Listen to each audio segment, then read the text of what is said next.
நானும் பல மாசமா தியானம் பண்ணணும், பல இடத்துல போய் தியானம் கற்றுக்கிட்டு தாங்க வரேன். தியானம்னு என்னன்னு தெரியலங்க. நானும் அமைதியாக உட்காந்து பார்க்குறாங்க, முடிய மாட்டேங்குதுங்க. ஒரு நாள் உட்கார்றேன், மனசு போட்டு படுத்து எடுக்குதுங்க. நான் என்ன பண்ணுறதுனே தெரியல, என் மனசு எப்படி நான் கண்ட்ரோல் பண்ணுறதுன்னு தெரியல, என் மனசுக்கு நான் எப்படி சொல்லிக் கொடுக்குறதுன்னு தெரியல. இந்த மாதிரிலாம் உங்களுக்கு பிரச்சனைகள் இருக்கா? மனசில் பிரச்சனைகள் நிறையா இருக்கா? வாழ்க்கையில் பிரச்சனை எப்படி சமாளிக்கிறதுன்னு தெரியலையா? தியானம் கற்றுக்கிட்டு நல்லதுன்றாங்க. தியானம் கற்றுக்கிட்டு தியானம் வரமாட்டேங்குதுன்னு நினைக்கிறீங்களா? அவங்களுக்கான பதிவு தான் இது. முழுசா பாருங்க. இந்த பதிவில் நம்ம கற்றுக்க போகிறது தியானம். தியானம் எப்படி செய்கிறது? உண்மையாக சொல்ல போனால் தியானங்கிறது செய்கிற விஷயமே கிடையாது. It's not a doing process, இது ஒரு பீயிங் ப்ராசஸ். நாம் மாறிவிடுவது. சரிங்க, சிம்பிளாக ஒரு தியானம் சொல்லித்தராங்க, செய்ய முடியுமா? எஸ். எப்போ ஒரு விஷயத்தை கவனிக்கிறோமோ, ஒரே விஷயத்தை பர்டிகுலராக கவனிக்கிறோமோ, அது ஒடுங்கும், அது அடங்கும், நம்ம பொறுமையாக இருக்க ஆரம்பிப்போம். நம்ம மனசு இஷ்டத்துக்கு சுற்றிட்டு இருக்கு பார்த்தீங்களா? அந்த பிரச்சனை, இந்த பிரச்சனை, இது அது, நாளைக்கு காலையில் என்ன பண்ணுறது, இன்றைக்கி என்ன பண்ணுறது, இது மாதிரி பல விஷயமும் சுற்றிக்கிட்டு இந்த நிலை ஒரு 6 செகண்ட் ஒரு 10 செகண்ட் தான் இருக்கும் நார்மலாக.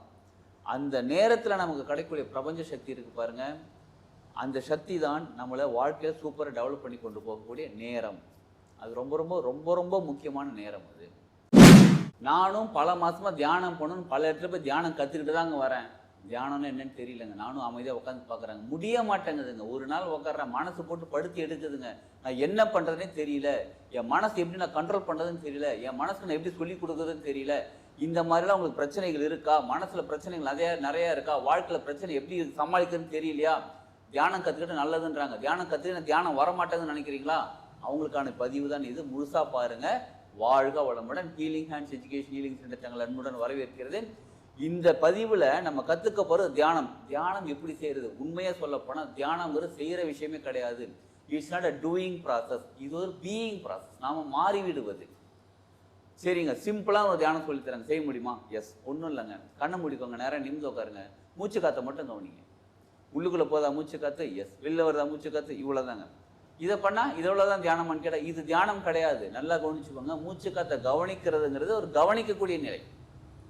இப்போ மூச்சு காற்று உள்ளே போகுதுன்றது கவனிக்கிறோம், வெளில வருதுன்றது கவனிக்கிறோம். இது ஒரு விஷயத்தை ஒரே ஒரு விஷயத்தை கவனிக்கிறோம். இப்போ தியானம்ங்கிறது என்ன ஆக்சுவலாக அப்படின்னா, எதுவுமே இல்லாத நிலையில் இருப்பது. நல்லா கவனிச்சுக்கோங்க. எப்போ ஒரு விஷயத்தை கவனிக்கிறோமோ, ஒரே விஷயத்தை பர்டிகுலராக கவனிக்கிறோமோ, அது ஒடுங்கும், அது அடங்கும், நம்ம பொறுமையாக இருக்க ஆரம்பிப்போம். நம்ம மனசு இஷ்டத்துக்கு சுற்றிட்டு இருக்கு பார்த்தீங்களா? அந்த பிரச்சனை, இந்த பிரச்சனை, இது அது, நாளைக்கு காலையில் என்ன பண்ணுறது, இன்றைக்கி என்ன பண்ணுறது, இது மாதிரி பல விஷயமும் சுற்றிக்கிட்டு இருக்கு பார்த்தீங்களா? அந்த சுற்றிக்கிட்டு இருக்கிற மனசை நம்ம ஒரு நிலை கொண்டு வர்றதுக்காகத்தான் மூச்சு காற்றை கவனிக்கிறோம். சரி, மூச்சு காற்றை கவனிக்கும் போது கொஞ்ச நேரம் கழிச்சு என்ன ஆகும் அப்படின்னா, ஃபர்ஸ்ட் இனிஷியலாக நீங்கள் ஃபர்ஸ்ட் டைம் தியானம் பண்ணுறீங்க, இல்லை ஒரு 2 மாதம் கழிச்சு தியானம், இந்த மாதிரி ஏதோ தியானம் பண்ணுறீங்க அப்படின்னா, மனசு ஃபஸ்ட்டு உங்ககிட்ட ஒடுங்காது, அடங்காது. அது பாட்டு ஊர் சுற்ற ஆரம்பிக்கும். ஒரு எலிஃபண்ட், யானை இருக்குது பார்த்தீங்களா? ஒரு யானையை காட்டிலேருந்து பிடிச்சிட்டு வந்து சர்க்கஸில் ட்ரைனிங் கொடுக்குறாங்க. ட்ரைனிங் கொடுத்து ஒரு ஸ்டூல் மேலே நிற்க வைக்கிறாங்க. ஒரு புலி, சிங்கம்லாம் இருக்குது பாருங்கள், இதெல்லாம் ட்ரைனிங் கொடுக்குறாங்க. ஒரு புலியை மனிதனால் அடக்க முடியுது, ஒரு சிங்கத்தால் மனிதனால் அடக்க முடியுது, ஒரு யானையை மனிதனால் அடக்க முடியுது. ஆனால் தன்னோட மனதை மனிதனால் அடக்க முடியல. இதுதான் மனசு. சரிங்களா? மனசு உடனேலாம் நம்ம அப்படியே தியானம் பண்ணுறோமோ, ஐயோ சூப்பர் தியானம் பண்ணுறோம் அப்படின்னு நம்மளை கூப்பிட்டு உட்கார வச்சு தியானம் பண்ணக்கூடாது. அது பாட்டுக்கு அது வேலையை செய்ய தான் செய்யும். அது பாட்டுக்கு இஷ்டத்துக்கு திங்க் பண்ண தான் செய்யும். நம்ம அதை கண்டுக்கக்கூடாது. அது பாட்டுக்கு அதை வேலை செஞ்சுட்டு கூட நம்ம பாட்டு நம்ம வேலை செய்யணும். நம்ம எதுவுமே கண்டுக்கக்கூடாது. ஆரம்ப காலத்தில் இந்த மாதிரி பல எண்ணங்கள் வரும், கோபம் வரும், சோகம் வரும், இந்த மாதிரி எக்கச்சக்கமான எமோஷன்ஸ் ஃபீலிங்ஸ்லாம் வரும். அதெல்லாம் கண்டுக்கக்கூடாது. கண்டுக்காமல் என்ன பண்ணோம், மறுபடியும் மூச்சு காற்றை கவனிக்கணும், மறுபடியும் மூச்சு காற்று. அந்த மாதிரி மூச்சு காற்றை கவனித்து ஒரு நேரம் வரும்போது கொஞ்ச நாள் ஆகும்போது அந்த மூச்சு காற்றையும் கவனிக்காத நிலைக்குள்ளே போவோம் பாருங்க, அதுதான் உண்மையான தியான நிலை. அப்போ மூச்சு காற்றை கவனிக்கிறதுங்கிறது அந்த தியானத்துக்கு போகிறதுக்கான வழி. சரிங்களா? மந்திரமும் அதே மாதிரி தான். நீங்கள் எந்த மந்திரம் சொன்னாலும் அந்த மந்திரம் சொல்லிக்கிட்டே இருக்கீங்க. அந்த மந்திரத்தில் ஒரு வைப்ரேஷன் இருக்கும், ஒரு ஃப்ரீக்குவன்சி இருக்கும். அதனால் உங்களுக்கு நிறைய நல்லது நடக்கும். ஆனால் ஒரு நேரத்தில் அந்த மந்திரமும் நின்று எதுவுமே இல்லாத ஒரு நிலைக்கு போவோம் பாருங்கள், ஒரு அமைதி நிலை எதுவுமே இருக்காது. மூச்சு காற்று நின்றுடும். உண்மைதாங்க, சிலர் எக்ஸ்பீரியன்ஸ் பண்ணியிருப்பீங்க.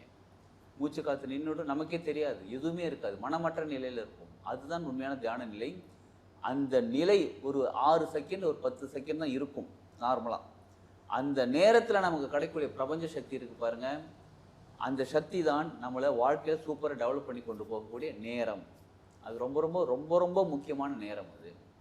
இப்போ காற்று இருக்குது பார்த்தீங்களா? காற்று இப்போ நான் பேசுகிறது இப்போ ப்ளூடூத்தில் வழியாக கேட்டு உங்களுக்கு மைக்கில் கேட்டு, நீங்கள் ஒரு ப்ளூடூத் ஹெட்ஃபோன் போட்டிருப்பீங்க, உங்கள் ஸ்பீக்கரில் கேட்டு ஏதோ ஒன்று கேட்டு காற்று வழியாக எல்லாமே டிரான்ஸ்மிட் ஆகிட்டு இருக்கு.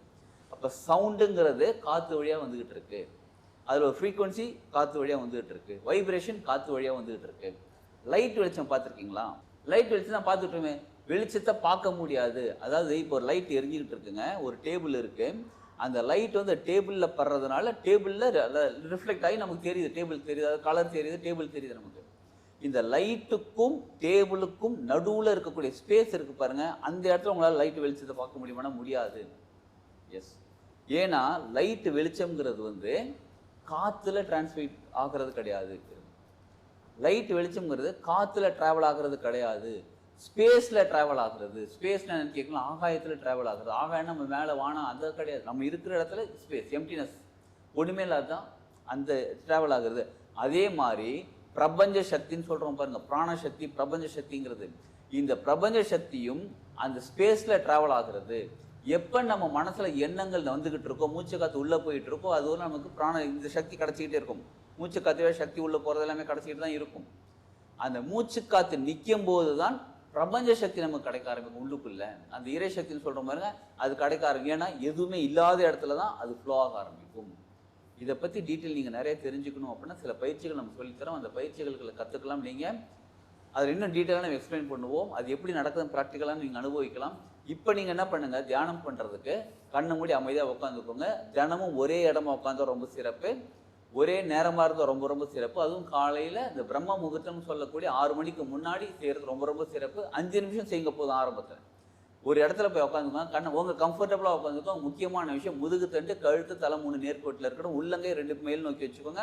சேரில் உட்காந்துக்கலாம், இல்லை தரையில் உட்காந்துக்கலாம், வஜ்ராசனம் உட்காந்துக்கலாம், சுகாசனம் படுத்துக்கூடாது. சரிங்களா? அமைதியாக நேரம் நிமிந்து உட்காந்து கண்ணை மூடிக்கோங்க. ஏன் கண்ணை மூடணும் அப்படின்னா, கண்ணை மூடினா காட்சிகள் கம்மியாக ஆரம்பிக்கும், நம்ம மனசு ஒரு நிலை ஒடுங்க ஆரம்பிக்கும் நம்மகிட்ட. சரிங்களா? கண்ணை மூடிக்கிட்டு, இல்லைன்னா இன்னொரு விஷயம் பண்ணலாம், கண்ணை பாதி கண்ணு திறந்து, புத்தர் பார்த்தீங்களா, இப்படி பாதி கண்ணு திறந்துருப்பாரு, அந்த மாதிரி உட்காந்துலாம். அது ரொம்ப கஷ்டம் ஆரம்ப காலத்தில். கண்ணை மூடி இருந்தாலும் கண் பறவை மேல் நோக்கி இருக்கணும். கிரியா பாபாஜி இருப்பார் பாருங்க, அது பேர் வந்து சாம்பவி முத்திரைன்னு பேர். சாம்பவி முத்திரையில் கண்ணை மூடிட்டு கண்ணை வச்சுக்கணும், இப்படி பார்க்கணும். இதுதான் சரிங்களா? அவ்வளோ தூரம் பார்த்தா ரொம்ப கஷ்டமாக இருக்கும் ஆரம்ப காலத்தில். கொஞ்சம் மேல் நோக்கி பாருங்க, அப்படியே கண்ணை மூடிக்கோங்க.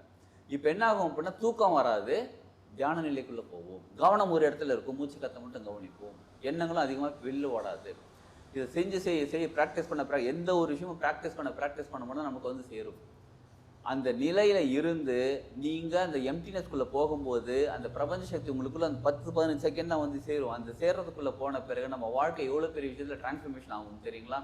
அவ்வளோ ரொம்ப சூப்பரான விஷயம். தினமும் ஒரு 5லேருந்து 10 நிமிஷம் தாங்க.